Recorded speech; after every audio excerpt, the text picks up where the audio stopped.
Hello, welcome to the Democrat and Chronicle Education Podcast. I'm Justin Murphy, the education reporter. As always with Erica Bryant, our education columnist. And the news today is that the City School District has unveiled its budget proposal for 2017-18, total spending of $920 million. And one of the interesting things, Erica, is they lay out $920 million of expenditures and $902 of revenues. Right, so the budget is not balanced, and this is, but this is an interesting tactic because in the past, I mean, there's been many times when the city school district has to close budget gaps, but typically superintendents will lay out a list of positions that they're going to cut and art teachers that they're going to get rid of, and schools that might have to not have heat, or I'm exaggerating, but they sort of lay out the doom and gloom, and if we don't get this extra money from the state, or if we don't find revenue from somewhere, all these horrible things are going to happen. And then you have a process where parents come in and protest, and the board meetings are filled with people who are demanding that these cuts not be made. And the new superintendent has not done this. She has said, I'm expecting that I'll be able to come up with this $18 million from somewhere, so I'm not going to, I guess she maybe has a list of things that she will cut if she does not.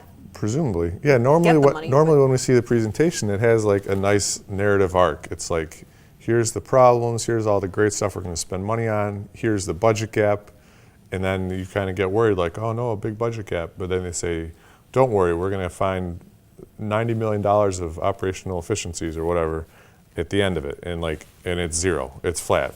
And this time she didn't do that, and I asked her about it because I was kind of confused, and she said, it's because you're right, normally they say we're going to cut all this stuff, but if we could find some extra money that would be great, and then we won't.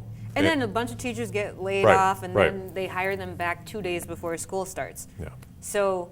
And it makes it kind of more fun for everybody. You get your blood pressure up a little bit. Spiking blood pressure, hysteria, protests. But this time she said, I'm not going to do that. I presume she knows what those things are that she would cut, but she said, first I'm going to go look for the money, then I'm going to cut them if I don't get them.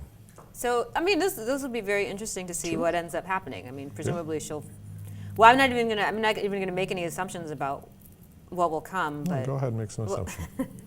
This is the other thing beside that I found interesting in the budget is that she has been talking all along, and we made fun of her quite extensively on a podcast a month or two ago about having equity for all students, and nobody knew exactly what that meant. And she said we need to have certain services across the whole district, and she was kind of vague about it.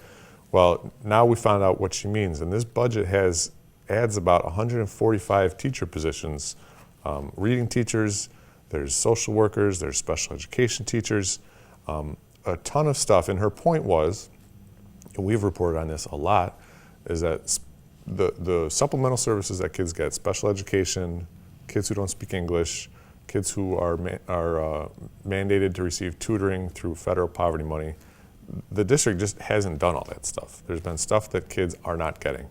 So she said, I asked her, did you think it was going to be that many teachers? And she said, actually, I thought it would be more. But she's going all in on making sure that there's a fundamental baseline of services for everybody. That we haven't seen that in a pretty long time. And also, she's made some principals go back to teaching, which I found interesting as well. So. Yeah, and that's her other thing. And we've heard this for a long time, but you got to get people out of central office into the buildings. She actually has her very top administrators, including I think her, they spend 3 or 4 days a week in schools, not at central office. But these administrators, I'm going to be interested to see how the administrators union reacts to this, because basically those are special education overseers are called cases that all the special education programs kind of report up to them, and it's not going to be reporting up anymore. They're going to be down in the trenches. They're reclassified as teachers and doing the work on the ground that hasn't been getting done. The other thing that we should mention, Erica, and this is something you and I hear about all the time in school buildings, is it drives principals up the wall and around the corner that the registrar work is done at central office. They want to have set up their schedule in their own way, and instead it's somebody at central office doing it for them. And now that is exactly what's going to happen. She said that this is one of the big things she heard when she was going around in schools, That could be an interesting idea. That could help. And in fact, they're expecting to save some money out of that. So that's the news out of the budget. The process will be going on for a few months. There's going to be a number of hearings this month and next.